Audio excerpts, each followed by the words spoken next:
Hello guys, welcome to the session. I hope you guys are doing absolutely fine. My name is Maninder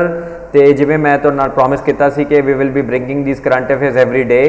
तो ਇਹ ਅੱਜ ਜਿਹੜੇ current affairs ਆਪਾਂ discuss ਕਰਾਂਗੇ 6 ਜੁਲਾਈ 2021 ਦੇ ਕਰੰਟ ਅਫੇਅਰਸ ਹੋਣਗੇ ਐਂਡ ਇਹ ਕਰੰਟ ਅਫੇਅਰਸ ਜੋ ਹੈ ਉਹ ਡ੍ਰੀਮ ਆਈਏਐਸ ਅਕੈਡਮੀ ਵੱਲੋਂ ਤੁਹਾਡੇ ਲਈ ਲੈ ਕੇ ਆਏ ਜਾ ਰਹੇ ਹੈ ਐਂਡ ਜਿਹੜੇ ਅਪਕਮਿੰਗ ਸਾਰੇ ਐਗਜ਼ਾਮਸ ਹੈਗੇ ਚਾਹੇ ਉਹ ਪੰਜਾਬ ਦਾ ਐਗਜ਼ਾਮ ਹੋ ਜਾਏ ਜਾਂ UPSC ਦਾ ਐਗਜ਼ਾਮ ਹੋਵੇ ਜਾਂ ਪੰਜਾਬ ਦੇ ਵਿੱਚ ਵੀ ਕਾਫੀ ਐਗਜ਼ਾਮਸ ਆ ਰਹੇ ਬੱਚਿਓ ਜਿਵੇਂ ਨੈਬ ਤਹਿਸੀਲਦਾਰ ਦਾ ਪੇਪਰ ਹੈ ਜਾਂ ਪੰਜਾਬ ਪੁਲਿਸ ਦਾ ਪੇਪਰ ਹੈ ਉਹਨਾਂ ਵਿੱਚ ਵੀ ਇਹ ਕਰੰਟ ਅਫੇਅਰਸ ਤੁਹਾਨੂੰ ਕਾਫੀ ਹੈਲਪ ਕਰਨਗੇ। तो मेरा एक छोटा जिहा रिक्वेस्ट है सबनों कि प्लीज़ चैनल ਨੂੰ लाइक शेयर ਤੇ सबसक्राइब ਜ਼ਰੂਰ करो अपने फ्रेंड्स अपने रिलेटिव्स तक इस चैनल ਨੂੰ भेजो सो दैट बाकियां ਦੀ ਵੀ ਜਿਹੜੀ ਹੈਲਪ ਹੋ ਸਕੇ। तो without wasting any more time ਆਪਾਂ डिस्कस करते हैं 6 जुलाई 2021 ਦੇ करंट अफेयर्स। जो मेरा मीडियम ऑफ लैंग्वेज होएगा वो इंग्लिश ਤੇ पंजाबी ਦਾ मिक्स होएगा बिकॉज पंजाब ਦੇ स्टूडेंट्स ਦੀ मैं हेल्प करना चाहना है एंड इस करके पंजाबी ਤੇ इंग्लिश ਦਾ मिक्स ਜਿਹੜਾ है रहेगा। तो 6 करंट अफेयर्स आप डिस्कस करांगे जो 6 जुलाई 2021 के करंट अफेयर्स। Let's start. तो देखो गाइस पहला जो करंट अफेयर्स है वो है with respect to CoWIN platform. So CoWIN platform जो है तो सबनों बच्चों को पता ही होगा जिन्होंने वैक्सीन लवाई है। तो वैक्सीन अगर जे तुसी लवाई है तो तुहानूं इस बारे नॉलेज होएगी कि कोविन प्लेटफॉर्म बेसिकली की चीज़ होंदी है। तो ये बारे थोड़ा जा देखांगे कि कोविन प्लेटफॉर्म के बारे जो भी आपां नूं इन्फॉर्मेशन हैगी है पब्लिक इन्फॉर्मेशन वो बारे अंडरस्टैंड करांगे। सैकेंड इन्फॉर्मेशन अपनी आयुष सैक्टर के रिगार्डिंग है जो कि एक बड़ा इंपॉर्टेंट ऑल्टरनेटिव मेडिसिन सिस्टम है इंडिया के विच। तो ये बारे भी आप देखांगे कि ये कुछ नवे इनीशिएटिव्स लिते गवर्नमेंट ने। तो टोटल 4-5 इनीशिएटिव्स इदा दे है जिहड़े कि न्यूज़ च सीगे एंड प्रैस इन्फॉर्मेशन ब्यूरो ने इनू कवर किया सीगा। तो मैनूं लगता है कि ये भी क्वेश्चन पूछा जा सकता है। Third important information is about a national mission for clean Ganga जो एक बड़ा इंपॉर्टेंट मिशन है अपने देश लई क्योंकि गंगा रिवर नूं क्लीन करना है ना काफ़ी ज़्यादा इंपॉर्टेंट है। तो वो ऊपर भी जानकारी लवांगे। Fourth information is about fly ash है ना ये बारे भी देखांगे। Fifth news is about the purchasing managers index and last आप देखांगे ओपेक दे आउटपुट पैक्ट प्रपोजल बारे। So let's start the first news which is the CoWIN platform. तो बच्चों जिमें तुहानूं पता है कि तुसी अपनी अपनी वैक्सीन्स लवाइयां होनी है तो कोविन ते रजिस्ट्रेशन की होनी है। तो इस करके कोविन प्लेटफॉर्म काफ़ी ज़्यादा है ना बहुत इंपॉर्टेंट हो गया अज के दौर के बिकॉज जिन्नियां भी वैक्सीन दी अगर तुसी लगवानी है तो कोविन ते रजिस्ट्रेशन करवाओगे तो तुहानूं वो सारी जिहड़ी बेनिफिट्स है जिमें है ना जो भी तुहानूं सर्टिफिकेट वगैरह मिलता वो सारा इससे मिलेगा कोविन प्लेटफॉर्म के ऊपर। रिसेंटली ये न्यूज़ चेस करके सीगा क्योंकि गवर्नमेंट जिहड़े अपने प्राइम मिनिस्टर साहब है उन्होंने कहा कि असी जो है कोविन प्लेटफॉर्म नू एक डिजिटल पब्लिक गुड की तरह पूरी दुनिया को देना चाहते हैं। So this is what he talked about and इस करके ये न्यूज़ च रहा। तो पहला आप थोड़ा जहा कोविन ऐप बारे देख लेने। ये थोड़ा इंटरफेस है कोविन ऐप का तुसी ये बारे जरूर कदे ना कदे देखा होगा अगर तुसी अपनी वैक्सीन रजिस्ट्रेशन कराई है। तो इस तरीके नाल है ना ये सारा इन्फॉर्मेशन आती है वो तुसी है ना अपने मोबाइल नंबर अपना किन्नी तरीक नूं तुहानूं वैक्सीन लगी की सिस्टम है सारा वो सारी चीज़ां ये मैंशन की जांदियां इस ऐप दे विच। हुण इस ऐप दे विच कल्ला यही नहीं है कि तुहानूं वैक्सीनेशन ड्राइव या वैक्सीनेशन रजिस्ट्रेशन का एक प्रोसैस है वो मिलता है। इस तो इलावा भी बहुत कुछ तुहानूं देखने को मिलता है इस वैक्सीनेशन दे विच वो आपां थोड़ा जिहा देख लैंदे हैं। सो वैक्सीनेशन दे विच होर की चीज़ां देखने को मिलती इट इज़ डेफिनेटली है ना अपने जिन्ने वैक्सीनस हैगियां उहदी यूटिलाइजेशन का भी आपां नूं पता चलता है। वैक्सीन की यूटिलाइजेशन का की मतलब है कि आपां नूं पता चलता है कि वैक्सीन किन्नी वैक्सीन आपां ने यूटिलाइज की है एंड किन्नी वैक्सीन आपां वेस्ट की है एंड डेफिनेटली कवरेज ऑफ जो कोविड-19 वैक्सीन है इंडिया के चाहे वो नेशनल लैवल पर हो जाए या स्टेट या डिस्ट्रिक्ट या सब डिस्ट्रिक्ट लैवल पर किन्ने % हो चुके हैं। तो ईवन कोविन ऐप जो है तो ये डेटा जनरेट करके देता है सो दैट पॉलिसी मेकर्स जोड़े प्रॉपर डिसीजन लै सकन कि किमें आप वैक्सीन ड्राइव में होर स्ट्रॉन्ग करना है होर बेटर करना है होर एफिशिएंट करना है। जिमें कि तुसीं देखा होगा बच्चों एक छोटा जिहा डेटा एक कोविन ऐप तो जोड़ा है निकलिया है जिहदे दस्सिया गया है कि किमें वैक्सीन वेस्टेज जी है स्टेट टू स्टेट किमें वेरी करती पई है। जिमें ये डेटे के लिखे है कि झारखंड के सब तो मैक्सिमम वैक्सीन वेस्टेज है एंड जिमें इंडिया के 6.3 वैक्सीन वेस्टेज है लेकिन झारखंड के जिमें 37.3 वैक्सीन वेस्टेज है छत्तीसगढ़ 30.2 वैक्सीन वेस्टेज है। तो इस बेसिस के उपर जोड़े पॉलिसी मेकर्स है या गवर्नमेंट्स है वो डिसीजनस लै सकते कि इतने क्यों वैक्सीन वेस्टेज इन्नी ज़्यादा हो रही है। तो बेसिकली ये जो कोविन ऐप है वो आपको हेल्प करता है not just in planning implementation and monitoring है ना ये आपको ऑब्वियसली गल है हेल्प करता है ऑल्सो इन इंश्योरिंग कि किन्नी वैक्सीन की यूटिलाइजेशन वेस्टेज एंड कवरेज हो रही है। अच्छा रियल टाइम बेसिस के उपर वैक्सीनेशन ड्राइव में जो ट्रैक करता है मतलब तुसी अज इस सैकेंड से देख सकते हो कि इंडिया के किन्नियां वैक्सीन जिहड़ियां लग रही हैं एंड तुहानूं पता है कि जिन्होंने वैक्सीन लवाई है उन्होंने वैक्सीन सर्टिफिकेट भी डिजिटल फॉर्मेट के इत्थों मिलते हैं। सो एक ये इंडिया का बहुत वड्डा एक बेसिक प्लेटफॉर्म है जिहदे बेसिस ते जिहड़ी कोविड-19 वैक्सीन है वो पूरी की पूरी जी मैनेजमेंट है वो देखी जा रही है। And CoWIN is actually an extension of E win है ना। सो इलैक्ट्रॉनिक ਜਿਹੜਾ ਵੈਕਸੀਨ ਇੰਟੈਲੀਜੈਂਸ ਨੈਟਵਰਕ ਹੁੰਦਾ ਸੀਗਾ ਜੋ ਬੈਕ ਇਨ 2015 ਇੰਡੀਆ ਨੇ ਲਾਂਚ ਕੀਤਾ ਸੀਗਾ ਇਲੈਕਟ੍ਰੋਨਿਕ ਵੈਕਸੀਨ ਇੰਟੈਲੀਜੈਂਸ ਨੈਟਵਰਕ, ਉਹਦੀ ਬੇਸਿਕਲੀ ਕੋਵਿਨ ਇੱਕ ਐਸੈਂਸ਼ੀਅਲ ਫੀਚਰ ਹੈ, ਉਹਦੀ ਐਕਸਟੈਂਸ਼ਨ ਹੀ ਹੈ। ਸੋ ਇਸ ਕਰਕੇ ਆਲਰੇਡੀ ਆਪਣੇ ਕੋਲ ਇੱਕ ਇੰਟੈਲੀਜੈਂਸ ਨੈਟਵਰਕ ਐਗਜ਼ਿਸਟ ਕਰਦਾ ਸੀ, ਆਪਾਂ ਨੇ ਕੋਵਿਨ ਨੂੰ ਉਹਦੀ ਐਕਸਟੈਂਸ਼ਨ ਬਣਾਇਆ। ਐਂਡ ਵੈਰੀ ਇੰਟਰਸਟਿੰਗ ਨਿਊਜ਼ ਦੇਖੋ ਕਿੰਨੀ ਹੈ ਕਿ ਆਪਾਂ ਨੇ 300 ਮਿਲੀਅਨ ਰਜਿਸਟ੍ਰੇਸ਼ਨਸ 5 ਮਹੀਨਿਆਂ ਦੇ ਵਿੱਚ ਕੋਵਿਨ ਦੇ ਉੱਪਰ ਕੀਤੀ ਹੈ। So it makes out to be the fastest technical platform in the world, so that ਇੰਨੀਆਂ ਰਜਿਸਟ੍ਰੇਸ਼ਨਸ ਜਿਹੜਾ ਹੈ ਕੋਵਿਨ ਐਪ ਕਰ ਪਾਇਆ ਹੈ। ਹੁਣ ਅਗਰ ਕੋਵਿਨ ਐਪ ਦੇ ਅਗਰ ਆਪਾਂ ਅੱਗੇ ਦੇਖੀਏ ਤਾਂ ਮੈਂ ਜਿਵੇਂ ਦੱਸਿਆ ਕਿ ਇਲੈਕਟ੍ਰੋਨਿਕ है ना वैक्सीन इंटैलीजेंस नेटवर्क जो गवर्नमेंट ऑफ इंडिया ने क्रिएट किया सीगा, ये electronic vaccine intelligence network United Nation Development Programme ते मिनिस्ट्री ऑफ हेल्थ वैलफेयर ने मिलके इस प्रोग्राम दे विच इन्वेस्टमेंट की है। एंड ये प्रोग्राम 2015-16 दे विच लॉन्च किया गया सीगा, जो इंडिया की यूनीवर्सल इम्यूनाइजेशन प्रोग्राम नूं आपां कंट्रोल करते पे सी, यानी कि एक यूनीवर्सल इम्यूनाइजेशन प्रोग्राम भी है जिथे बच्चों नूं है ना वैक्सीन लगाई जाती है। तो वो सारी यूनीवर्सल इम्यूनाइजेशन प्रोग्राम के under electronic vaccine intelligence network की जी है वो है ना क्रिएट किया गया सीगा। हुण इस इलैक्ट्रॉनिक वैक्सीन इंटैलीजेंस नेटवर्क के काफ़ी बेनिफिट सीगे, जिवें तो तुसीं देख पा रहे हो। फॉर एग्जांपल ये स्टॉक अवेलेबिलिटी बारे भी दसदा है कि कितनी वैक्सीन अज अपने स्टॉक च अवेलेबल है, कितनी वैक्सीन चाहिए एंड ऑल दो saying of thing, real time data visibility भी दसदे है। फिर ये बड़िया रिपोर्ट्स एंड टूल्स जिहड़ा है अपन पब्लिश करते हैं, सो दैट जिन्हें भी अपने डिसीजन मेकर्स है उन्होंने एक डेटा बेस जिहड़ा है वो मिलता रहे, सो दैट वो वैक्सीन प्रोग्राम को होर बैटर करते रहन। एंड देखा गया जिथे जिथे आप टैक्नोलॉजी लेवरेज करते हैं उत्थे हेल्थ सिस्टम्स अपने होर स्ट्रॉन्ग होंगे हैं। एंड फाइनली आप चाहते हैं कि मॉडल जो रेप्लीकेबल हो ना in different parts of India and now we are taking it to different parts of the world. तो इस करके पूरा ला पूरा जो इलैक्ट्रॉनिक वैक्सीन इंटैलीजेंस नेटवर्क है उन्होंने आपने अगे है ना कोविन के नाल ओदी extension, CoWIN is basically nothing an extension of this platform. तो प्लीज़ गाइज इतों तो सवाल पूछे जा सकते हैं कि इलैक्ट्रॉनिक वैक्सीन इंटैलीजेंस नेटवर्क की है, कोविन ऐप दे विच आपां की काम कर सकते हैं and CoWIN app key benefits की हैगी है। तो आई होप ये न्यूज़ तो समझ आ गई होगी। Let's go to the next important news. अच्छा तुसीं जाते जाते आप एक भी देख लें कि लेटेस्ट 6 जुलाई 2021 इंडिया की वैक्सीनेशन ड्राइव कितों तक पहुँच चुकी है। तो फर्स्ट डोज अगर आप देखिए तो 35.75 करोड़ लोगों को पहली डोज इंडिया के विच लग चुकी है, विच is a very good news. लेकिन सैकेंड डोज हले भी बहुत घट लोगों को लगी है। तो इट्स वेरी इंपॉर्टेंट कि आप वैक्सीनेशन प्रोग्राम होर बेटर करिए, होर स्ट्रॉन्ग करिए, सो दैट जो थर्ड वेव है वो आप मैनेज कर सकिए। So let's go to the next important news item guys. ये न्यूज़ आइटम है with respect to AYUSH sector. तो आयुष सैक्टर बारे ये इंपॉर्टेंट न्यूज़ आइटम है जिहदे बारे आप थोड़ा जा देखते हैं।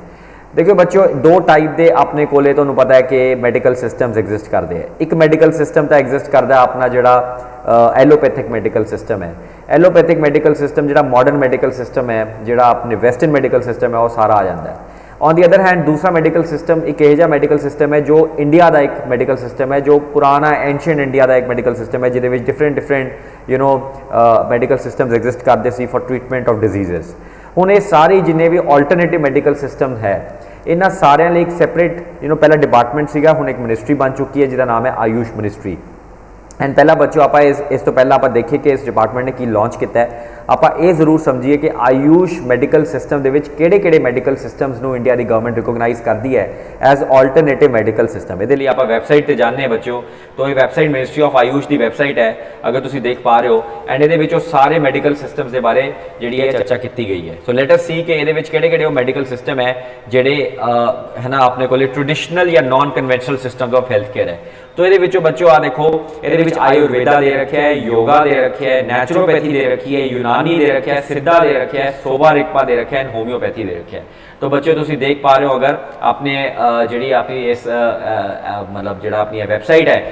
ये सारे जिन्हें भी मैडिकल सिस्टम्स है वो बारे मैंशन है। तो तुम्हें एक तो छोटा सा क्वेश्चन ये पूछा जा सकता है कि आयुष के अपने को किहड़े मैडिकल सिस्टम्स रिकोगनाइज है। तो आयुष का फुल फॉर्म ही की है ना, आयुर्वेदा, योगा, यूनानी, सिद्धा एंड होम्योपैथी। एंड रिसेंटली दो नवे मेडिकल सिस्टम इंट्रोड्यूस किए गए, one is naturopathy and other is basically अपना सोवा रिक्पा। तो ये 6 मैडिकल सिस्टम्स है जिहड़े तुहानूं पता होने चाहिए। एंड इन्हां विच अगे भी तुसीं थोड़ा जिहा रिसर्च कर सकते हो कि आयुर्वेदिक मेडिसिन की है, एंड नैचुरोपैथी जिवें महात्मा गांधी बहुत सपोर्ट करते सी नैचुरोपैथी नूं। यूनानी बेसिकली मुस्लिम मैडिकल सिस्टम है। एंड तुहानूं पता होना चाहिए सोवा रिक्पा जिवें उत्थे बुद्धिस्ट मैडिकल सिस्टम एग्जिस्ट करता है। होम्योपैथी जिहड़ा है डेफिनेटली 1982 दे विच ये पूरा मैडिकल सिस्टम जिहड़ा आया सीगा। तो ये सारे मैडिकल सिस्टम्स अपने आयुष मंत्रालय के अंडर जिहड़े है ਉਹ ਪਬਲਿਸ਼ ਕੀਤੇ ਜਾਂਦੇ ਆ। ਹੁਣ ਰੀਸੈਂਟਲੀ ਆਪਾਂ ਦੇਖਦੇ ਹਾਂ ਕਿ ਨਿਊਜ਼ ਕਿਉਂ ਸੀਗਾ ਆਯੁਸ਼ ਮੰਤਰਾਲੇ, ਐਂਡ ਇਹਦਾ ਕੀ ਰੀਜ਼ਨ ਸੀਗਾ। ਦੇਖੋ ਆਯੁਸ਼ ਮੰਤਰਾਲੇ ਨੇ, ਆਯੁਸ਼ ਮਿਨਿਸਟਰੀ ਨੇ 4 ਪੋਰਟਲਸ ਲਾਂਚ ਕੀਤੇ ਹੈ ਰੀਸੈਂਟਲੀ। तो ਪ੍ਰੈਸ ਇਨਫੋਰਮੇਸ਼ਨ ਬਿਊਰੋ ਦੇ ਵਿੱਚ ਇਹਨੂੰ ਕਵਰ ਕੀਤਾ ਗਿਆ ਸੀਗਾ। ਇੱਥੋਂ ਕੁਐਸਚਨ ਤੁਹਾਨੂੰ ਇਹ ਪੁੱਛਿਆ ਜਾ ਸਕਦਾ ਕਿ ਤੁਹਾਨੂੰ ਇੱਕ ਪੋਰਟਲ ਦੱਸ ਦੇਣਗੇ ਐਂਡ ਤੁਹਾਨੂੰ ਪੁੱਛ ਲੈਣਗੇ ਕਿ ਪੋਰਟਲ ਕਿਸ ਪਾਰਟਿਕੂਲਰ ਮਿਨਿਸਟਰੀ ਨਾਲ ਰਿਲੇਟਡ ਹੈ। तो पहला आप पोर्टल्स देख लेंगे, फिर आप देख लेना उन्होंने पोर्टल्स ਦੇ ਵਿੱਚ ਕੀ ਹੋ ਰਿਹਾ ਹੈ ਐਂਡ ਇਵੈਂਚੁਅਲੀ ਫਿਰ ਦੇਖਾਂਗੇ ਕਿ ਇਸ ਤੋਂ ਕਿਸ ਟਾਈਪ ਦੇ ਕੁਐਸਚਨਸ ਜਿਹੜੇ ਬਣ ਸਕਦੇ ਆ। तो बच्चों सब तो पहला ਜਿਹੜਾ पोर्टल ਤੁਹਾਡੇ ਕੋਲੇ ਸਾਹਮਣੇ ਆ ਰਿਹਾ ਹੈ ਵਿਚ ਇਜ਼ ਈ-ਮੈਦਾ। तो ਈ-ਮੈਦਾ ਜਿਹੜਾ पोर्टल ਹੈ ਉਹ ਸਭ ਤੋਂ ਪਹਿਲਾ पोर्टल ਹੈ ਜਿਹੜਾ ਕਿ ਇਹਦੇ ਵਿੱਚ ਲਾਂਚ ਕੀਤਾ ਗਿਆ ਹੈ, ਠੀਕ ਹੈ। E-MEDHA, so let me just share this e-MEDHA portal, ਠੀਕ ਹੈ। ਇਹ ਸਭ ਤੋਂ ਪਹਿਲਾ पोर्टल ਹੈ। ਈ-ਮੈਦਾ ਦਾ ਫੁੱਲ ਫਾਰਮ ਹੈਗਾ electronic medical heritage accession portal. So ਇਹਦੇ ਵਿੱਚ ਬੇਸਿਕਲੀ ਕੁਝ ਨਹੀਂ ਹੈ ਕਿ ਆਪਣੇ ਇੰਡੀਆ ਦੇ ਵਿੱਚ ਆਲਮੋਸਟ ਲਾਈਕ 1200 ਇਦਾਂ ਦੀਆਂ ਇੰਡੀਅਨ ਮੈਡੀਕਲ ਹੈਰੀਟੇਜ ਬੁੱਕਸ ਹੈਗੀਆਂ ਜਿਨ੍ਹਾਂ ਦਾ ਕੈਟਾਲੌਗ ਬਣਾਇਆ ਜਾ ਰਿਹਾ ਹੈ ਐਂਡ ਇਹਦੇ ਵਿੱਚ ਨੈਸ਼ਨਲ ਇਨਫੋਰਮੇਸ਼ਨ ਸੈਂਟਰ ਦਾ ਈ-ਗ੍ਰੰਥਾਲਿਆ ਪਲੇਟਫਾਰਮ ਨੂੰ ਯੂਜ਼ ਕੀਤਾ ਜਾ ਰਿਹਾ ਹੈ। ਸੋ ਜਿੰਨੀਆਂ ਵੀ ਆਪਣੇ ਦੇਸ਼ 'ਚ ਮੈਡੀਕਲ ਹੈਰੀਟੇਜ ਬੁੱਕਸ ਹੈਗੀਆਂ, ਮਤਲਬ ਪੁਰਾਣੀਆਂ ਕਿਤਾਬਾਂ ਹੈਗੀਆਂ, ਉਹਨਾਂ ਸਭ ਦਾ ਕੈਟਾਲੌਗ ਹੈ ਨਾ ਇਸ ਪਾਰਟਿਕੂਲਰ पोर्टल ਦੇ ਵਿੱਚ ਹੈ। ਸੋ ਤੁਸੀਂ ਐਕਸੈਸ ਕਰ ਸਕਦੇ ਹੋ ਕੋਈ ਵੀ ਅਗਰ ਇੰਡੀਅਨ ਮੈਡੀਕਲ ਹੈਰੀਟੇਜ ਬੁੱਕ ਤੁਹਾਨੂੰ ਐਕਸੈਸ ਕਰਨ ਦੀ ਜ਼ਰੂਰਤ ਹੈ। Another portal is called अमर। तो अमर पोर्टल का फुल फॉर्म देख लो पहला बच्चों, A for Ayush, M for manuscripts, A for advance and R for repository. तो देखो बच्चों मैन्यूस्क्रिप्ट्स ਜਿਹੜੀ ਹੁੰਦੀਆਂ ਹੈ ਜਿਵੇਂ ਤੁਸੀਂ ਦੇਖਿਆ ਹੋਊਗਾ ਕਿ ਪਿਛਲੇ ਐਂਸ਼ੀਅੰਟ ਟਾਈਮਸ ਦੇ ਵਿੱਚ ਆਪਣੇ ਪਾਮ ਲੀਵਸ ਦੇ ਉੱਪਰ ਚੀਜ਼ਾਂ ਲਿਖ ਦਿੱਤੀਆਂ ਜਾਂਦੀਆਂ ਸੀ ਜਾਂ ਆਪਣੇ ਹੈ ਨਾ ਕੋਈ ਬਨਾਨਾ ਲੀਵਸ ਦੇ ਉੱਪਰ ਚੀਜ਼ਾਂ ਲਿਖ ਦਿੱਤੀਆਂ ਜਾਂਦੀਆਂ ਸੀ। ਇਹ ਸਾਰੇ ਮੈਨੂਸਕ੍ਰਿਪਟਸ ਹੁੰਦੇ ਸੀਗੇ ਜਿਹਦੇ ਤੇ ਡਿਫਰੈਂਟ ਐਂਸ਼ੀਅੰਟ ਸੇਜਸ ਜਿਹੜੇ ਰਾਈਟ ਆਫ ਕਰਦੇ ਸੀਗੇ। ਇਹ ਸਾਰੇ ਮੈਨੂਸਕ੍ਰਿਪਟਸ ਨੂੰ ਡਿਜੀਟਾਈਜ਼ ਕੀਤਾ ਜਾ ਰਿਹਾ ਹੈ ਇਸ ਪਾਰਟਿਕੂਲਰ पोर्टल ਦੇ ਅੰਡਰ, यानी कि जिन्ने भी मैन्यूस्क्रिप्ट्स चाहे जो लाइब्रेरीज च अवेलेबल है या फिर ईवन इंडिविजुअल कलैक्शंस है, मतलब कि कुछ लोगों को ले हैगे उन्होंने सारे इकट्ठे करके उन्होंने डिजिटाइज किया जाऊगा एंड ये आ सारे कैटालॉग्स ऑफ आयुर्वेदा, योगा, यूनानी, सिद्धा ते सोवा रिगपा इन्होंने सारिਆਂ ਨੂੰ कैटेगराइज किया जाऊगा अंडर दिस अमर पोर्टल। फिर बच्चों आपने को आ जाता है SAHI portal. SAHI portal is nothing but it is showcase of Ayurveda historical imprints. ਹੁਣ ਬੱਚੇ ਜਿਵੇਂ ਤੁਹਾਨੂੰ ਪਤਾ ਹੈ ਕਿ ਆਪਣੀ ਆਯੁਰਵੇਦਾ ਬੜੀ ਪੁਰਾਣੀ ਮੈਡੀਕਲ ਸਿਸਟਮ ਹੈ ਐਂਡ ਆਯੁਰਵੇਦਾ ਕੱਲਾ ਮੈਨੂਸਕ੍ਰਿਪਟਸ ਤੇ ਮੈਂਸ਼ਨ ਨਹੀਂ ਹੈ ਜਾਂ ਬੁੱਕਸ ਤੇ ਮੈਂਸ਼ਨ ਨਹੀਂ ਹੈ, ਡਿਫਰੈਂਟ ਸਕਲਪਚਰਸ ਦੇ ਵਿੱਚ ਵੀ ਆਯੁਰਵੇਦਾ ਦੇ ਬਾਰੇ ਮੈਂਸ਼ਨ ਕੀਤਾ ਗਿਆ ਹੈ। ਈਵਨ ਟਰੀਜ਼ ਦੇ ਉੱਪਰ ਵੀ ਆਯੁਰਵੇਦਾ ਨੂੰ ਮੈਂਸ਼ਨ ਕੀਤਾ ਗਿਆ ਹੈ ਐਂਡ ਇਨਸਕ੍ਰਿਪਸ਼ਨਸ ਦੇ ਵਿੱਚ ਵੀ ਆਯੁਰਵੇਦਾ ਨੂੰ ਮੈਂਸ਼ਨ ਕੀਤਾ ਗਿਆ ਹੈ, ਜਿਵੇਂ ਕੋਈ ਹੈ ਨਾ ਕੋਈ ਸਟੋਨ ਇਨਸਕ੍ਰਿਪਸ਼ਨ ਹੈ ਜਾਂ ਕੋਈ ਪਿਲਰ ਇਨਸਕ੍ਰਿਪਸ਼ਨ ਹੈ ਐਂਡ ਈਵਨ ਫਿਲੋਸਫੀਕਲ ਸੋਰਸਿਸ ਦੇ ਵਿੱਚ ਵੀ ਆਪਣੇ ਕੋਲ ਆਯੁਰਵੇਦਾ ਦੀ ਮੈਂਸ਼ਨਿੰਗ ਕੀਤੀ ਗਈ ਹੈ। तो बेसिकली ਇਹਨਾਂ ਸਾਰੇ ਇਨਸਕ੍ਰਿਪਸ਼ਨਸ, ਬੋਟੈਨੀਕਲ ਇਨਫੋਰਮੇਸ਼ਨ, ਸਕਲਪਚਰਸ, ਇਹਨਾਂ ਸਾਰਿਆਂ ਦੇ ਵਿੱਚ ਆਪਾਂ ਜਿੱਥੇ ਆਯੁਰਵੇਦਾ ਦੇ ਬਾਰੇ ਜਾਣਕਾਰੀ ਹੈ ਉਹ ਸਾਰਾ ਸਿਸਟਮ ਇਹਦੇ ਸਹਾय पोर्टल ਦੇ ਵਿੱਚ ਆਪਣਾ ਹੋਏਗਾ। ਐਂਡ ਲਾਸਟ पोर्टल ਜਿਹੜਾ ਹੈਗਾ that is basically CCRAS and research management information system, जो ICMR जो अपने देश की सब तो इंपॉर्टेंट मेडिकल रिसर्च इंस्टीट्यूट है एंड आयुर्वेदा की रिसर्च इंस्टीट्यूट जी है central council for research in Ayurvedic sciences, ये दोनों ने मिलकर ये पोर्टल बनाया है जिहदे R&D जी होगी आयुर्वेदा बेस्ड स्टडीज़ होगी बच्चों। तो बेसिकली बच्चों यही सवाल पूछा जा सकता है कि ई-मैदा पोर्टल किस पर्टिकुलर पर्पज़ ਲਈ है या अमर पोर्टल किस पर्टिकुलर पर्पज़ ਲਈ है, सहाय पोर्टल किस पर्टिकुलर पर्पज़ ਲਈ है, तो ये क्वेश्चन जो बन सकता है। सो आई होप आयुर्वेदा, यूनानी, योगा, सिद्धा, Sowa Rigpa, homeopathy and naturopathy, ये आपने कुछ इंपॉर्टेंट मेडिकल सिस्टम्स है जो आयुष मंत्रालय के मैंशन है बच्चों। चलो बच्चों next let's go to the next topic which is national mission for clean Ganga. तो जिवें तुहानूं सब नूं पता है कैंडिडेट्स नूं कि अपने गंगा रिवर की जिहड़ी हालत है वो बहुत बुरी है ना, इन द सेंस कि बहुत ज़्यादा गंगा रिवर दे विच गंदगी बहुत है एंड क्लीन गंगा एक बड़ा इंपॉर्टेंट मिशन है जो गवर्नमेंट ऑफ इंडिया 1986 तो करने की कोशिश करती पई है। देयर आर मैनी फैक्टर्स कि इस गंगा रिवर के पिछे इस है ना इस गंगा रिवर की जिहड़ी गंदगी के पिछे बड़े फैक्टर्स है। तो रिसेंटली ऑल्सो मोदी गवर्नमेंट ने भी कुछ ना कुछ इनिशिएटिव चुके हैं and one of the very important mission जो मोदी गवर्नमेंट ने गंगा नूं क्लीन करने चुके that is national mission for clean Ganga, NMCGA नूं कहंदे हैं एंड ए मिनिस्ट्री ऑफ जिहड़ा अपना गंगा रिजुविनेशन अथॉरिटी है वो मिनिस्ट्री नूं कैरी ऑन करती है इस पर्टिकुलर मिशन नूं। हुण इस पर्टिकुलर ये न्यूज़ चुके सीगा बिकॉज राइट नाउ इस जिहड़ा national mission for Ganga clean Ganga ने दे थ्रू एक पॉलिसी डॉकूमेंट आया जिन्होंने कहा कि जिन्ने भी शहर गंगा रिवर के आसे पासे है, जिन्ने भी शहर गंगा रिवर के आसे पासे है, all the cities which are situated on the river banks, इन्हों जो अपने मास्टर प्लान मतलब ये है ना जिमें अर्बन सेंटर्स होंगे है अपने मास्टर प्लान बनाते हैं कि 40 साल 50 साल बाद अपना अर्बन एरिया कितना लगूगा, तो ये जिन्ने भी अपने मास्टर प्लान बना रहे हैं उन्होंने master plan they have to make sure कि ओवर रिवर कॉन्जरवेशन प्लान भी इनकॉर्पोरेट करें। तो ये ਜਿਹੜੀ है national mission for clean Ganga ने इंस्ट्रक्शंस ਦਿੱਤੀਆਂ ਉਹਨਾਂ ਸ਼ਹਿਰਾਂ ਨੂੰ ਕਿ ਉਹ ਮਾਸਟਰ ਪਲਾਨਸ ਦੇ ਨਾਲ ਰਿਵਰ ਕੰਜ਼ਰਵੇਸ਼ਨ ਪਲਾਨਸ ਨੂੰ ਵੀ ਇਨਕੋਰਪੋਰੇਟ ਕਰਨ ਐਂਡ ਇਹ ਕਿੰਨੇ ਟਾਊਨਸ ਹੈਗੇ there are almost like 97 towns and ਇਹ 5 ਸਟੇਟਸ ਦੇ ਵਿੱਚ 97 ਟਾਊਨਸ ਅਵੇਲੇਬਲ ਹੈ ਜਿਵੇਂ ਉੱਤਰਾਖੰਡ ਉੱਤਰ ਪ੍ਰਦੇਸ਼ ਬਿਹਾਰ झारखंड एंड वेस्ट बंगाल पहला बच्चों पहला आप देख लेने कि किहड़े मेजर टाउन्स है तुसीं इधर देखो इस मैप के तुहानूं आ सारे मेजर टाउन्स देखने को मिलणगे जिथे अपनी गंगा रिवर जिहड़ी है क्रॉस करती है इन्हां दे बैंक्स के अराउंड फॉर एग्जाम्पल गंगा इत्थों स्टार्ट होंदी है अपनी एंड उत्तराखंड के तुसीं देख रहे हो गंगोत्री देवप्रयाग ऋषिकेश बहुत फेमस टाउन है फिर गंगा उत्तर प्रदेश आ जाती है अगर तुसीं उत्तर प्रदेश च देखो तो कानपुर इलाहाबाद वाराणसी ये भी बड़िया इंपॉर्टेंट सेंटर्स है एंड बिहार च तुसीं देखो पटना हो गया एंड वेस्ट बंगाल तुसीं जाके देखोगे तो डेफिनेटली डायमंड हार्बर ये बड़े इंपॉर्टेंट टाउन्स है जिहड़े गंगा रिवर के बैंक्स के उपर सिचुएटेड है एंड अगर इन्होंने टाउन्स के देखो तो तुम देख रहे हो कि काफ़ी एरियाज़ के बहुत ही ज़्यादा हाई पोल्यूशन लेवल है जिवें कानपुर वाले area very high pollution level है जिवें आ वाले एरिया के काफ़ी वेरी हाई पोल्यूशन लेवल है गंगा रिवर के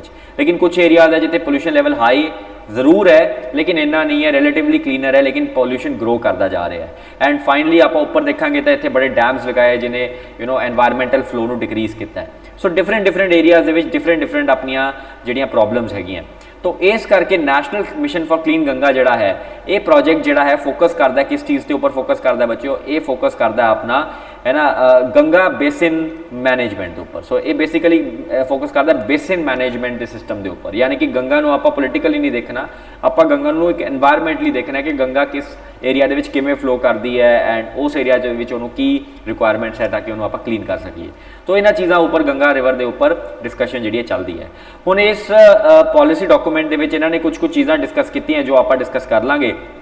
कि what are things are there जिहड़ा कि इस पॉलिसी डॉक्यूमेंट से डिस्कस करता है जिवें इन्होंने कहा है कि तुसीं क्लैरीफाई करो कि गंगा के आसे पासे जिहड़ी जमीन है वो किहदी है लैंड ओनरशिप इशूज़ को सॉल्व करो पहली गल दूसरा फ्लोर एरिया रेशियो ने उत्थे रिस्ट्रिक्शंस लगाओ मतलब उत्थे किन्नियां वड्डियां हाई राइज बिल्डिंग्स होनियां चाहिए मतलब ज़्यादा वड्डियां हाई राइज बिल्डिंग्स गंगा के आसे पासे ना होन इहदी रिस्ट्रिक्शंस करो फिर ग्रीन कवर नूं इनक्रीज़ करो रिवर के आसे पासे बाय एंश्योरिंग ग्रीन बफर्स बच्चों जिवें एक छोटी जी वीडियो मैं फोटो दिखाना तो उन्होंने ग्रीन बफर्स दी तो तुसीं देख रहे हो कि चलो ये इंडिया का नहीं है बट बाहरले देशों का कोई सीन है ना जिहदे विच आपां देख रहे हैं कि किवें रिवर के आसे पासे है ना किवें ग्रीन कवर जिहड़ा है वो किया जा रहा है सो देखो है ना रिवर जा रहा है this is the river and आसे पासे ग्रीन कवर जो देखने को मिल रहे हैं तो इस टाइप का कुछ मैकेनिज्म अपने गंगा रिवर के उपर भी होना चाहिए है कि गंगा रिवर के आसे पासे आपां नूं ग्रीन कवर जो है लैके आने की जरूरत है सो ये चीज़ा जिहड़ियां है आपां ने करना है एंड इहदे नाल अपनी गंगा जिहड़ी है वो काफ़ी हद तक क्लीन हो पाएगी इस तो इलावा बच्चों इन्होंने कहा है कि इवन रिवर मैनेजमेंट सिस्टम भी अच्छे करने की जरूरत है अगर रिवर मैनेजमेंट की आपां गल करिए तो रिवर मैनेजमेंट का मतलब है कि सैटेलाइट बेस्ड मॉनिटरिंग होवे वाटर क्वालिटी की बिग डेटा यूज करिए for river health monitoring and drones and AI नूं यूज करिए ताकि river biodiversity and flood plain mapping आपां मैनेज कर सके जिवें बच्चों है ना तुसीं देखिया कि there are so many information that river gives है ना कि रिवर का फ्लो की है रिवर के किन्ने जानवर है रिवर के फ्लोरा फौना कितना है इन्हां सारी चीज़ों एक डेटा जिहड़ा है पहुँचना चाहिए फिर ये डेटा डेफिनेटली पहुँचना चाहिए कि सिटी तो कितना पानी जिहड़ा है वो पोल्यूटेड वाटर जिहड़ा है रिवर के जा रहा है फिर वेस्ट वाटर ट्रीटमेंट की स्कीम है ये सारी चीज़ां एक डेटा कलैक्शन सिस्टम के अपनी जानिया चाहिए एंड उस तो बाद डेटा कलैक्शन सिस्टम एक सेंट्रल डेटा के जाए एंड फिर उस बाद एनालिसिस होवे कि किस तरीके नाल आपां इहदा ट्रीटमेंट कर सकते हैं तो इदा के इंटरस्टिंग फीचर्स आप यूज़ करिए so that A national mission for clean Ganga जिहड़ा है इनू आपां अचीव कर सकीए हुण एक नैशनल गंगा काउंसिल भी बनाई गई सी नैशनल गंगा काउंसिल कुछ नहीं है a national Ganga council also known as national council for rejuvenation protection and management of river Ganga ये 2016 के बनाई गई सी एंड इन्हें रिप्लेस किया सी national river Ganga basin authority नूं जो कि बहुत पुरानी जिहड़ी है वो सीगी मतलब बहुत पुरानी मतलब एक ऑर्गेनाइजेशन सी जो 1986 के एक्ट के अंडर क्रिएट की गई सी and national mission for clean Ganga जिहड़ा है नैशनल गंगा काउंसिल का इंप्लीमेंटेशन आर्म है एंड नैशनल गंगा काउंसिल में चेयर कौन करता है प्राइम मिनिस्टर साहब करते हैं एंड इन्हों का बेसिक ऑब्जेक्टिव वही है जो मैं हुणे दस के जरा हटिया सो आई होप बच्चों तुहानूं ये थोड़ा नैशनल मिशन फॉर गंगा का हल्का आइडिया जरूर हो गया होगा कि नैशनल मिशन फॉर गंगा की करता है एंड ये आपने की इनिशिएटिव्स लेने हैं वो सारी चीज़ों का तुहानूं थोड़ा नॉलेज होगी so let's go to the next important news item बच्चों है ना आप अगे चलते फ्लाई ऐश ਹੁਣ ਪਹਿਲਾਂ ਆਪਾਂ ਅੰਡਰਸਟੈਂਡ ਕਰਦੇ ਹਾਂ ਵਾਟ ਇਜ਼ ਫਲਾਈ ਐਸ਼ ਬਿਫੋਰ ਡਿਸਕਸਿੰਗ ਦਿਸ ਨਿਊਜ਼। ਤੁਸੀਂ ਦੇਖਿਆ ਹੋਊਗਾ ਕਿ ਥਰਮਲ ਪਲਾਂਟਸ ਅਗਰ ਤੁਸੀਂ ਆਪਣੇ ਆਸੇ-ਪਾਸੇ ਦੇਖੇ ਹੈ ਤਾਂ ਤੁਸੀਂ ਦੇਖਿਆ ਹੋਊਗਾ ਕਿ ਇਹ ਥਰਮਲ ਪਲਾਂਟਸ ਕਾਫੀ ਜ਼ਿਆਦਾ ਆਪਣੀ ਜਿਹੜੀਆਂ ਅਨਬਰਨਡ ਕਾਰਬਨ ਹੁੰਦਾ ਉਹਨੂੰ ਰਿਲੀਜ਼ ਕਰਦੀ ਹੈ ਥਰੂ ਦੀਜ਼ ਇਵੈਪੋਰੇਟਿਵ ਗੈਸਿਸ। तो काफ़ी इदा दी अनबर्न जड़ियाँ है गैसेस रिलीज़ होंदियां एंड ये अनबर्न कार्बन भी जोड़ा है वो रिलीज़ हो जाता है थ्रू दीज इवैपोरेटिव गैसेस। ये अनबर्नड जोड़ा कार्बन है जोड़ा तुसी रिलीज़ करता थ्रू इवैपोरेटिव गैसेस अगर आप बिकॉज ये अगर एनवायरनमेंट चला गया तो ये बहुत बड़ी प्रॉब्लम क्रिएट कर सकता है, पोल्यूशन कर सकता है, पार्टिकुलर मैटर में इनक्रीज़ कर सकता है, PM लेवल ऊपर लेके जा सकता है and definitely it can be a source of very big infection and disease to India, specially respiratory problems है ना, ये बहुत ज़्यादा हाई लेवल की कर सकता है। इस करके इन्होंने सारे अनबर्न कार्बनस ਨੂੰ ਆਪਾਂ कलैक्ट करके इदा का जोड़ा मकैनिज़म है फ्लाई ऐश का आपने इकट्ठा करना है। ਹੁਣ ਇਹ फ्लाई ऐश के बड़े यूजेस हो सकते हैं बच्चों। ये फ्लाई ऐश का सब तो इंटरस्टिंग यूज तुसीं अपने आस पास देखा होगा कि इट्टां बनदियां जिहड़ियां फ्लाई ऐश दियां बनदियां एंड ये इट्टां जिहड़ियां काफ़ी जिवें सड़क की कंस्ट्रक्शन हो गई या फिर जिवें कोई बिल्डिंग्स हो गई या कंक्रीट दे विच भी आपां फ्लाई ऐश नूं यूज़ करते हैं। अगर तुसीं कदे सीमेंट का बोरी देखी होगी तो उहदे विच भी लिखिया हुंदा कि इहदे विच इन्ने % फ्लाई ऐश है एंड कई बार एग्रीकल्चर दे विच भी इहनूं यूज़ किया जाता है। जिवें कुछ इदां दे सॉइल्स हुंदे जिहड़े काफ़ी ज़्यादा सलाइन सॉइल्स हो जाते हैं, मतलब वो है ना उन्होंने सैलिनिटी लेवल बढ़ जाता है तो वो जिप्सम की जगह पर फ्लाई ऐश को यूज़ कर सकते हो to reclaim that saline soil using fly ash. तो बड़े जगह पर यदा यूज़ है फ्लाई ऐश का। सो आप ये क्यों ना करिए कि जी फ्लाई ऐश आप है ना रिलीज़ करते पे हैं अज अपने थर्मल प्लांट्स तो ये सारी फ्लाई ऐश को आप यूटिलाइज़ कर लीए इन्हों आप एनवायरनमेंट के रिलीज़ ही ना कर दीए। इस करके इट्स वेरी वेरी इंपॉर्टेंट कि 100% फ्लाई ऐश की यूटिलाइजेशन होनी जरूरी है। एंड न्यूज़ इस करके सीगा क्योंकि NTPC national thermal power corporation ने यह कहा है कि असी 100% यूटिलाइजेशन ऑफ फ्लाई ऐश करांगे, not just from Indian plants but also from designated plants जो मिडल ईस्ट या अदर रीजनस के विच हैगी है। एंड तुसीं जिवें मैं दस्सिया कि it's a by product from burning of coal in thermal power generation and ये ट्रांसपोर्ट कर दिता जाता है to the outside environment by combustion from the combustion chamber by exhaust gases. तो फ्लाई ऐश की थोड़ी जी कैमिकल कॉम्पोजिशन भी देख लो, ये सिलिकन डाइऑक्साइड मैक्सिमम होंदा है, फिर एल्यूमीनियम ऑक्साइड होंदा है, फिर फेरिक ऑक्साइड होंदा है एंड फाइनली कैल्शियम ऑक्साइड होंदा है। एंड ये यूजेस जिवें मैं तुहानूं दस रहा कि सीमेंट प्रोडक्ट्स दे विच, ब्रिक्स दे विच, सड़कां बनाउण दे विच, ईवन मैटल रिकवरी ते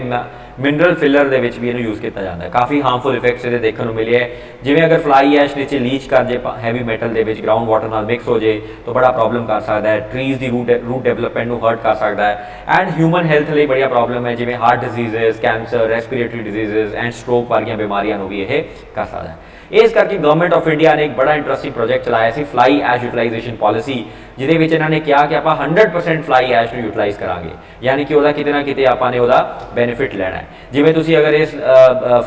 पाई चार्ट दे विच देख रहे हो तो सीमेंट दे विच मैक्सिमम फ्लाई ऐश यूज़ किया जाता है, फिर low lying areas they which reclamation की जाती है, सड़कां बनाने च हेल्प करते हैं, सीमेंट बनाने च हेल्प करते हैं, माइनस दे विच हेल्प करते हैं, इट्टां बनाने दे विच हेल्प करते हैं, एग्रीकल्चर दे विच इहदा यूज़ है। तो इस पर्टिकुलर एरिया दे विच जिन्नी भी अपनी फ्लाई ऐश जा रही है उन्होंने 100% अगर आप इन्हां एरिया यूज़ कर लीए तो फ्लाई ऐश अपनी एनवायरनमेंट नहीं जाऊगी। इस चीज़ पर गवर्नमेंट ऑफ इंडिया ने डिफरेंट टाइम से डिफरेंट स्कीम्स लेके आई है, जिवें कि इन्होंने कहा कि प्रधानमंत्री आवास योजना के जिथे आप घर बनाने उत्थे तुसीं फ्लाई ऐश ब्रिक्स का यूज़ कर सकते हो। फिर महाराष्ट्र पहली स्टेट सी जिन्हें फ्लाई ऐश यूटिलाइजेशन पॉलिसी में अडॉप्ट किया एंड इंटरस्टिंगली एक बड़ी इंटरस्टिंग ऐप भी चलाई गई है which is called ash track. ये ऐश ट्रैक ऐप जी है अगर तुम देखो तो ये ऐश ट्रैक ऐप के बेसिकली ये देता है कि भाई जो थर्मल पावर प्लांट है वो मैंशन करूँगा कि भाई उन्होंने कितनी फ्लाई ऐश जी है वो मतलब उन्होंने कितनी फ्लाई ऐश पावर स्टेशन अगर आप देखिए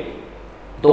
जनरेट करते रिपोर्ट्स के इस टाइम पर साढ़े इन्नी फ्लाई ऐश जी है वो जनरेट हुई है एंड फिर वो जो कंज्यूमर उन्होंने कॉन्टैक्ट कर लेंदा है कि भाई आ फ्लाई ऐश तुसीं सानू दे दो एंड इस नाल की होंदा है कंज्यूमर ते एक पावर स्टेशन को कनैक्ट किया गया using this ash track availability and fly ash के उपर अगर देखिए तो GST भी बहुत घट है तो GST is just 5% fly ash के उपर which is a very good news कि 5% ही है ना GST जो एग्जिस्ट करता है। सो ये सारी चीज़ आप फ्लाई ऐश के उपर डिस्कशन की है। सो बच्चों आई थिंक तुहानूं फ्लाई ऐश के बारे भी काफ़ी अच्छी इन्फॉर्मेशन मिल गई होगी कि what exactly is fly ash and इत्थों जो है तुसीं अपना जो भी आंसर क्वेश्चन होएगा थोड़ा MCQ होएगा या मेन्स का क्वेश्चन होएगा तुसीं आंसर कर सकते हो। Let us go to the next important topic which is your purchasing manager index. ਹੁਣ ਇਹ परचेजिंग मैनेजर इंडेक्स की है, इकोनॉमी का टॉपिक है, इकोनॉमी के पूछा जा सकता है ਤੁਹਾਨੂੰ ਤੁਸੀਂ ਇਹਦਾ ਡੇਟਾ ਵੀ ਦੇ ਸਕਦੇ ਹੋ अगर ਤੁਹਾਡਾ मतलब किते डेटा देने का ਤੁਹਾਡਾ लॉजिक बनता ਤੁਸੀਂ डेटा भी दे सकते हो। देखो परचेजिंग मैनेजर इंडेक्स कोई गवर्नमेंट नहीं लेके आती, एक IHS करके एक थिंक टैंक है, IHS टूल किट ये बेसिकली जी IHS टूल किट है ये बेसिकली परचेजिंग मैनेजर इंडेक्स लैके आती है। एंड मोटा मोटा अगर मैं तुम्हें दसा परचेजिंग मैनेजर इंडेक्स होंदा की है तो it is nothing but it is an index to show that whether economy expand करती पई है या वैदर इकोनॉमी कंट्रैक्ट करती पई है, यानी कि weather economy they which demand वध रही है या वैदर इकोनॉमी च डिमांड घट रही है। एंड जो तुम परचेजिंग मैनेजर इंडेक्स में देखते हो, अगर तुम कोई कंपनी हो, अगर तुम कोई कॉरपोरेट हो, अगर तुम कोई इंडस्ट्री हो, तो उन्हें पता चलूगा कि मार्केट के डिमांड वध रही है तो मैं आपकी प्रोडक्शन बढ़ावा, अगर डिमांड घट रही है तो मैं आपकी प्रोडक्शन घटावा। So basically purchasing manager index talks about expansion and contraction in the economy and इस डेटा के बेसिस पे companies and corporates and industries decide करते हैं कि वैदर उन्होंने ऊपर लेके जानी है अपनी प्रोडक्शन के नीचे लेके जानी है। सो बेसिक आइडिया ये है। तो ये सर्वे बेस होती है, ये सर्वे किया जाता है एंड इसका 0 to 100 तक नंबर आता है। अगर 50 तो ऊपर है तो ऑब्वियसली गल एक्सपेंशन हो रही है, अगर 50 के नीचे है तो कंट्रैक्शन हो रही है, अगर परचेजिंग मैनेजर इंडेक्स 50 है तो कोई चेंज नहीं आया। सो ये बेसिकली ये लॉजिक है, होर कोई ज़्यादा लॉजिक नहीं है। एंड ये हर महीने के स्टार्ट के पब्लिश कर दी जाती है, तो ये हेल्प करता है बिकॉज ऑफिशियल डेटा कई बार लेट आता है इंडस्ट्रीयल आउटपुट का एंड इस करके PMI inform decision early stage से देने की कोशिश करते हैं। जिवें PMI provide information about current and future business condition to company decision makers analyst and investors. जिवें कि आ देखो छोटा जा जिवें है ना परचेजिंग मैनेजर इंडेक्स का हल्का जा ग्राफ जोड़ा है इतने मैं दिखा रहा दोनों कि किमें करके जनवरी 2002 के 57.5 सी मतलब इकोनॉमी जी एक्सपैंड करती सी, फिर वो किमें जाके फॉल किया एंड ईवन देखो है ना कितना नीचे फॉल कर गया, फिर ज़्यादा ऊपर गई नहीं एंड ये जनवरी 2020 के 55.3 होगी। लेकिन हुण तुसीं अगे देखोगे कि कोविड का सिचुएशन आ गया तो ये फिर फॉल कर जूगी एंड जे फॉल करूगी तो कंट्रैक्शन होगी, फिर Covid second wave first wave खत्म हुई तो फिर उस बाद फिर एक्सपेंशन होनी शुरू होगी, फिर सैकेंड वेव आ गई फिर फॉल कर गई, हुण सैकेंड वेव सेट हो गई है तो फिर दोबारा ये ऊपर जाने शुरू हो गया। सो बेसिकली IHS मार्केट आ देखो मैं तो दसिया IHS मार्केट टूल है ना, ये बेसिकली इन्होंने पब्लिश कर दी है। So this is the basic you know idea about the purchasing manager index. तो लास्ट न्यूज़ ते आने आज दी बच्चों, ये लास्ट खबर हैगी अबाउट द OPEC है ना। तुसी जिवें देखिया होगा कि पीछे जे काफी ज्यादा अपना जिहड़ा क्रूड ऑयल सीगा, पहले इस डायग्राम ते आओ, पहले OPEC देख लेने आप OPEC कंट्रीज कौन होंदियां ने की काम करदियां हैं। तो इस मैप के ऊपर तुसी फोकस करो थोड़ा जा तो तुम्हें इत्थे पता चलूगा कि OPEC जिहड़े नेशंस हुंदे हैं किहड़े नेशंस हुंदे हैं। OPEC is the full form for oil producing export countries. तो ऑयल प्रोड्यूसिंग एक्सपोर्ट कंट्रीज ਦੇ ਜਿਹੜੇ ਸਾਰੇ ਮੈਂਬਰਸ ਹੈਗੇ ਉਹਨੂੰ OPEC ਮੈਂਬਰਸ ਕਹਿੰਦੇ ਆ ਆਪਾਂ। ਐਂਡ ਇਹਦੇ ਵਿੱਚ ਆਪਣੇ ਕੋਲੇ ਮੈਕਸਿਮਮ ਉਹ ਕੰਟਰੀਜ਼ ਆ ਜਾਂਦੇ ਜਿੱਥੋਂ ਮੈਕਸਿਮਮ ਆਇਲ ਦੀ ਪ੍ਰੋਡਕਸ਼ਨ ਹੁੰਦੀ ਹੈ ਐਂਡ ਐਕਸਪੋਰਟ ਵੀ ਮੈਕਸਿਮਮ ਹੁੰਦਾ ਹੈ। फिर एक OPEC प्लस भी है जिहदे रशिया भी आ जाता है क्योंकि रशिया के विचों भी मैक्सिमम जिहड़ा है काफ़ी ज़्यादा ऑयल जिहड़ा प्रोड्यूस होता है। तो ये सारा ग्रुप जिहड़ा है OPEC कंट्रीज का ग्रुप है, इहदे विच मैक्सिमम जिहड़े कंट्रीज मिडल ईस्ट दी हैं, फिर कुछ अफ्रीकन नेशंस भी हैगे है एंड कुछ लैटिन अमेरिकन नेशंस भी जिहड़े एग्जिस्ट करदे हैं। तुसीं ये सारे बच्चों इन्हां दी जिहड़ी कंट्रीज उन्हां दा नाम तुहानूं बिल्कुल आइडिया होना चाहिए। OPEC प्लस एंड तुसीं इधर देखोगे तो तुहानूं अच्छा आइडिया हो जाएगा कि मैं की दस्सण दी कोशिश कर रहे हैं। तो अगर आप OPEC they share of world crude oil reserve देखिए तो OPEC दे विच 80% क्रूड ऑयल रिजर्व हैगे दुनिया दे एंड नॉन OPEC दे विच सिर्फ 20% क्रूड ऑयल रिजर्व हैगे एंड अप्रूवन क्रूड ऑयल रिजर्व है। तो ये अगे फर्दर रिजर्व दे रखे कि OPEC दे विच किते कोई मैक्सिमम क्रूड ऑयल रिजर्व है एंड अगर तुसीं देखोगे तो ऑरेंज वाला पार्ट वेनेजुएला दे है एंड तो वेनेजुएला कोल मैक्सिमम क्रूड ऑयल रिजर्व है पूरी दुनिया दे। तो इत्थे एक छोटा जिहा क्वेश्चन थोड़ा बन सकता है। लेकिन हुण देखो एक तुसीं आ डायग्राम के ऊपर अगर फोकस करो तो तुसीं देखोगे कि किवें करके क्रूड का जिहड़ा प्राइस है वो किवें करके $60 पर बैरल ते रह रहा सीगा एवरेज एंड ये रहिंदा जिवें कोविड आया तो एकदम फॉल कर गया। जो एकदम फॉल कर गया तो अल्टीमेटली क्यों, क्योंकि डिमांड बहुत ज़्यादा घट गई थी क्रूड ऑयल की एंड डिमांड क्यों घट गई थी बिकॉज सारे कितने लॉकडाउन लग गया सीगा जिसके करके क्रूड ऑयल की डिमांड बिल्कुल है ना ऑलमोस्ट लाइक नैगेटिव चला गया सी क्रूड ऑयल का बैरल एंड फिर हौली हौली करके दोबारा क्रूड ऑयल का जिहड़ा प्राइस ऊपर आना शुरू होया। ਹੁਣ ਦੇਖੋ ਬੱਚੋ ਜਦੋਂ ਡਿਮਾਂਡ ਘਟ ਜਾਂਦੀ ਹੈ क्रूड ऑयल ਦਾ ਪ੍ਰਾਈਸ ਨੀਚੇ ਚਲਾ ਜਾਂਦਾ ਹੈ तो ਇਹ OPEC ਕੰਟਰੀਜ਼ ਨੂੰ ਬਹੁਤ ਜ਼ਿਆਦਾ ਇਕਨੋਮਿਕ ਲਾਸ ਹੁੰਦਾ ਹੈ ਐਂਡ ਇਸ ਕਰਕੇ ਵਾਟ ਦੇ ਡੂ ਇਜ਼ ਦੇ ਪਲੇ ਵੈਰੀ ਸਮਾਰਟਲੀ। ਇਹ ਜਦੋਂ ਡਿਮਾਂਡ ਘਟਦੀ ਹੈ ਤਾਂ ਇਹ ਪ੍ਰਾਈਸ ਨੂੰ ਕੰਟਰੋਲ ਕਰਨ ਵਾਸਤੇ ਕਿ ਪ੍ਰਾਈਸ ਆਪਾਂ ਉਨਾ ਹੀ ਰੱਖੀਏ ਹੈ ਨਾ, ਇਹ ਡਿਮਾਂਡ ਜਿੰਨੀ ਘਟਦੀ ਹੈ ਤਾਂ ਸਪਲਾਈ ਵੀ ਜਿਹੜਾ ਰਿਡਿਊਸ ਕਰ ਦਿੰਦੇ ਆ। सो ये सप्लाई रिड्यूस कर देते हैं सो दैट प्राइस जो है वो कांस्टेंट रहे and this is what they do these OPEC countries. तो प्रोडक्शन जी आपने प्रोडक्शन कट करना शुरू कर देते हैं। जिवें इस डायग्राम के विच अगर देखो तो काफ़ी अच्छा समझ आएगा ਕਿ ਕਿਵੇਂ ਪ੍ਰੋਡਕਸ਼ਨ ਕੱਟਸ ਨੂੰ ਰਿਡਿਊਸ ਕਰਦੇ ਆ। ਜਿਵੇਂ ਤੁਸੀਂ ਦੇਖੋ ਫੈਬਰਰੀ 2020 ਦੇ ਵਿੱਚ ਇਹਨਾਂ ਦਾ ਪ੍ਰੋਡਕਸ਼ਨ ਕੱਟ ਇੱਥੇ ਤੱਕ ਪ੍ਰੋਡਕਸ਼ਨ ਇੱਥੋਂ ਤੱਕ ਸੀ, ਫਿਰ ਮਈ ਦੇ ਵਿੱਚ ਇਹਨਾਂ ਨੇ ਪ੍ਰੋਡਕਸ਼ਨ ਜਿਹੜਾ ਕੱਟ ਕਰਨਾ ਸ਼ੁਰੂ ਕਰਤਾ ਹੈ, ਮਈ ਤੋਂ ਬਾਅਦ ਇਹਨਾਂ ਨੇ ਪ੍ਰੋਡਕਸ਼ਨ ਜਿਹੜੀ ਹੈ ਕਾਫੀ ਹੱਦ ਤੱਕ ਰਿਡਿਊਸ ਕਰਤੀ। तो OPEC प्लस रशिया ये सारे ने ਇਹਨਾਂ ਪ੍ਰੋਡਕਸ਼ਨ ਕੱਟ ਕਰਨੇ ਸ਼ੁਰੂ ਕਰਤੇ, ਤੁਸੀਂ ਡਾਇਗਰਾਮ ਦੇ ਵਿੱਚ ਦੇਖ ਪਾ ਰਹੇ ਹੋ। तो ये क्यों करते हैं प्रोडक्शन कट, जिवें मैं तुहानूं ऑलरेडी दस्सिया है कि डिमांड अगर कट होगी तो सप्लाई नूं रिड्यूस कर देंगे सो दैट प्राइस ऑफ जिहड़ा क्रूड है वो मतलब उन्ना ही रहे, सो दैट इन्हां नूं लॉस ना होवे। So this is what they do. हुण इहदे नाल हो की रहा है, इहदे नाल ये हो रहा है कि अल्टीमेटली ਤੁਸੀਂ ਦੇਖੋ ਕਿ ਕੋਵਿਡ ਦੀ ਸਿਚੁਏਸ਼ਨ ਸੈਕੰਡ ਵੇਵ ਖਤਮ ਹੋਈ ਹੈ ਤੇ ਫਸਟ ਵੇਵ ਵੀ ਉਦੋਂ ਬਾਅਦ ਖਤਮ ਹੋਈ ਸੀ, ਤਾਂ ਡਿਮਾਂਡ ਆਬਵੀਅਸਲੀ ਗੱਲ ਹੈ ਜਦੋਂ ਲੋਕਡਾਊਨ ਰਿਲੈਕਸ ਹੋਏਗਾ ਤਾਂ ਡਿਮਾਂਡ ਇਨਕਰੀਜ਼ ਹੋਏਗੀ,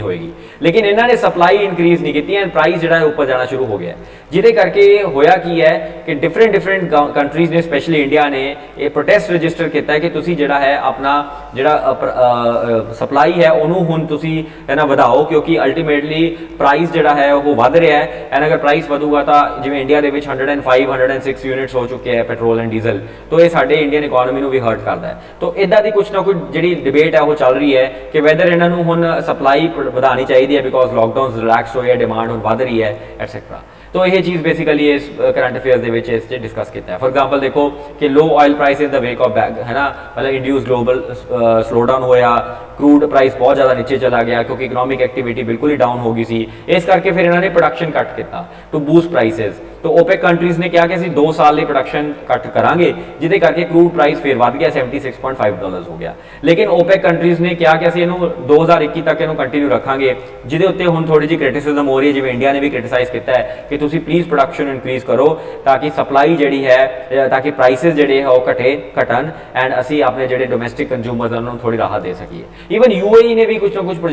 ना कुछ इहदे ते रौला पाया है। UAE का रौला कुछ ज़्यादा नहीं है, UAE का ये कह रहा है कि तुसीं जिहड़ा है मैं जिन्हें मैनू जिन्नी तुसीं टोटल प्रोडक्शन की कैपेसिटी डिफाइन की है वो मैनू ज़्यादा प्रोडक्शन की कैपेसिटी जी दो, क्योंकि वो मेरा कोई जिवें बेसलाइन प्रोडक्शन नहीं तुसीं देखिया एंड वो सारी चीज़ आ जाती है। सो ये जिहड़ा न्यूज़ आइटम है ये डेफिनेटली अपना क्रूड प्राइसेस को लैके बड़ा इंपॉर्टेंट है। तो ये अपना लास्ट न्यूज़ आइटम सी अज की क्लास का। तो आई होप तुहानूं ये क्लास इंटरस्टिंग लगी होगी, तुहानूं हेल्प भी बहुत मिलूगा। आप 6 इंपॉर्टेंट न्यूज़ आइटम्स जिहड़ियां डिस्कस कीतियां हैं एंड आने वाले जिन्हें भी पंजाब के एग्जाम्स है या UPSC के एग्जाम्स है वो डेफिनेटली हेल्प करेगा। तो बच्चों मैं एक छोटी जी रिक्वेस्ट करूँगा तो सारे दोबारा तो कि तुसी प्लीज़ चैनल को लाइक शेयर तो सबसक्राइब करो एंड डेफिनेटली अपने फ्रेंड्स रिलेटिव्स तक चैनल को पहुँचाओ ताकि मैं इस इनिशिएटिव को कंटिन्यू कर सका एंड थोड़ी हेल्प कर सका जिन्हें भी अपकमिंग एग्जाम्स है पंजाब के या UPSC के वो है ना थोड़ी सिलेक्शन हो सके। चलो बच्चों, thank you and take care, have a very nice evening. Thank you guys, thank you, take care.